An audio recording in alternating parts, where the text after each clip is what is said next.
cannot. Honorable Amollo Otiende, could you just move it first as is on the order paper? Thank you, Madam Speaker. Madam Speaker, I wish to move. I don't have the order paper. Could I get a copy of the order paper? Yeah. Get for me the order paper. Give him the order paper.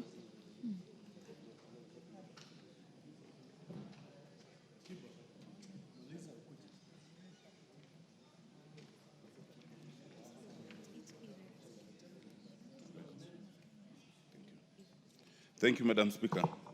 Madam Speaker, I wish to move that the Constitution of Kenya Amendment Bill, National Assembly Bill number 4 of 2025, be read a second time. Madam Speaker, as the members know, this bill has been with us for the last 4 months, and it has undergone immense public participation, immense contribution by the members because of its importance.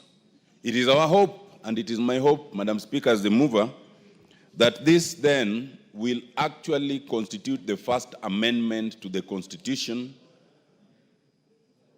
in the last 15 years. Madam Speaker, in terms of public participation, and as I mentioned in this House, this bill has seen the greatest public participation in terms of any bill or in terms of any amendment in the last 15 years. And a total of 224,000 persons contributed to this bill. Madam Speaker, in terms of support, this bill obtained the highest amount of support at 98.5%. And we realized that even the 1.5% who may not have supported it actually did not support it out of ignorance. They thought the question was whether CDF should be taken away, and so some answered no. So in answering no, they thought they were supporting the bill, yet it constituted an opposition. But 98.5% supported it.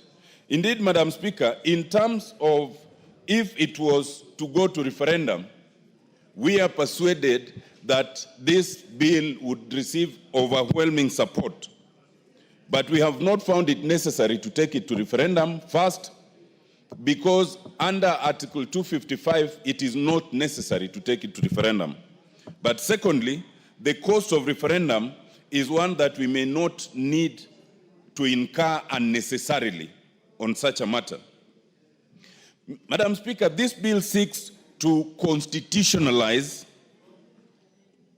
the issue of CDF.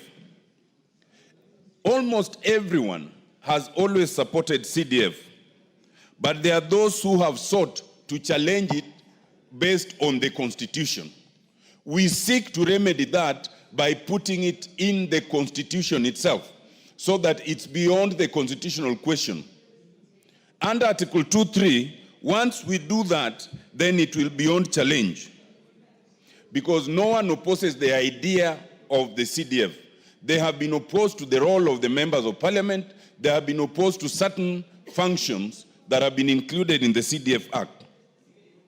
Madam Speaker, it is important to understand that under the preamble to our Constitution, we as the people have the sovereign and inalienable right to determine the form of governance that we desire.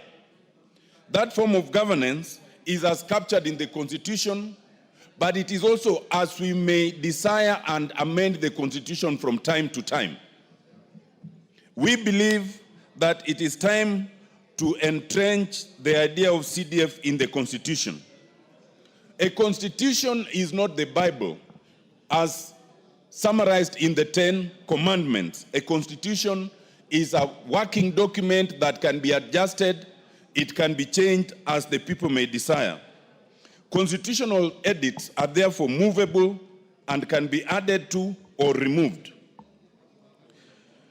This amendment is essentially a minimalist amendment entrenched in terms of Article 204, which in our opinion is the best place we can place this one.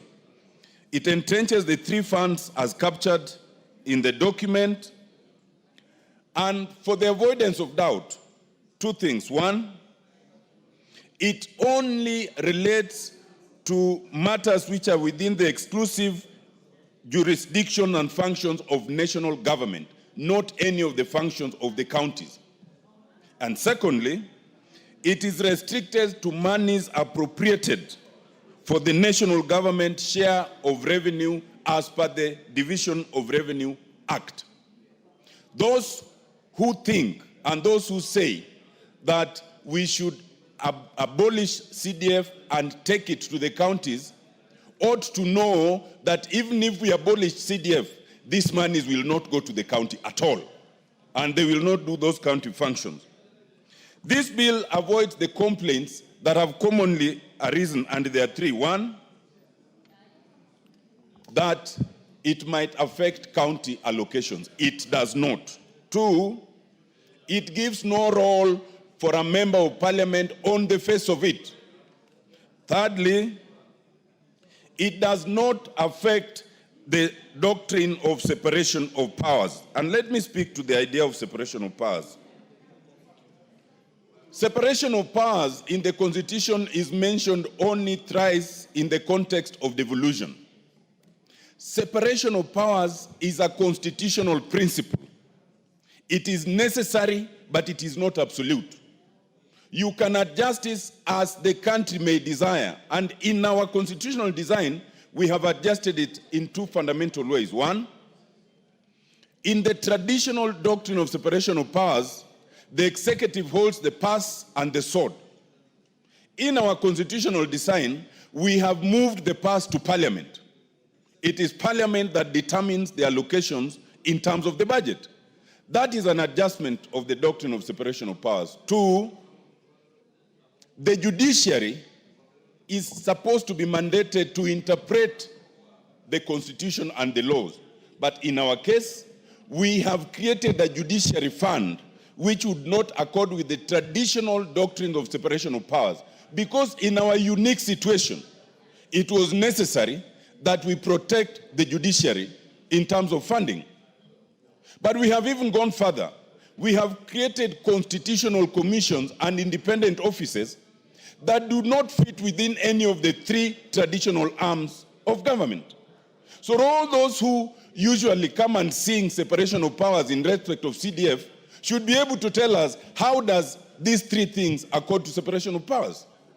Separation of powers is a doctrine that was considered hundreds of years ago and cannot tie our hands in this day and age if it is necessary. But of great importance is that the idea of CDF as provided for in this bill does not offend separation of powers. Madam Speaker, it is also important to understand devolution versus decentralization. There are those who think that because we have devolution, any decentralized funds are then unconstitutional because they are affecting devolution. That is not so. A keen reading of Article 6 and Article 10 requires that even those functions given to national government need to be decentralized. And that's why we have decentralized funds in terms of roads. We have decentralized funds in terms of women, enterprise, youth, and Uwezo. And therefore, and no one has ever challenged any of those decentralized funds, there can be no challenge to decentralization in terms of CDF as long as it is within the function of national government as provided in this bill. Madam Speaker, there's a common misconception by some governors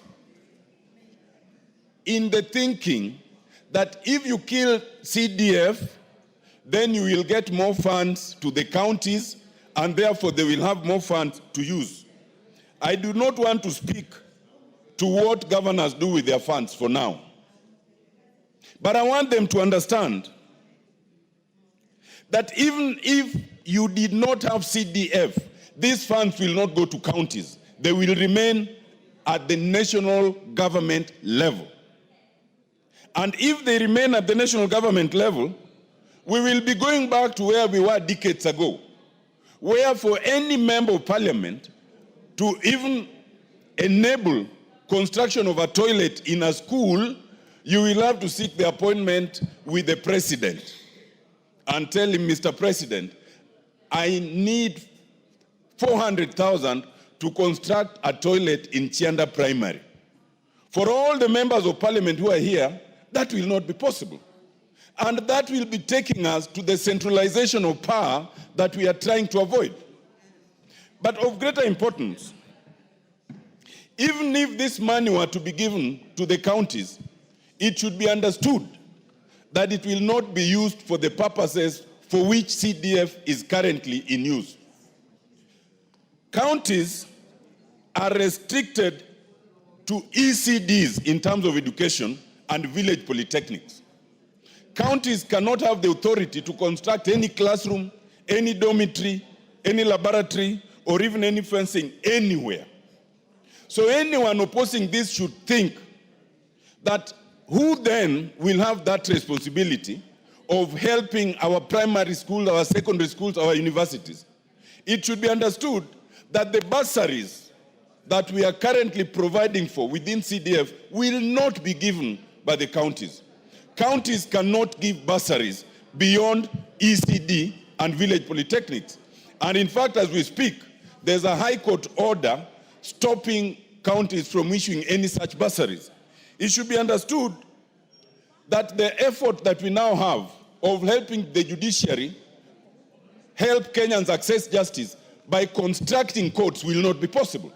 As we speak, about 40 courts have been constructed through the use of CDF, the first of which I am proud was in my constituency in Rarieda.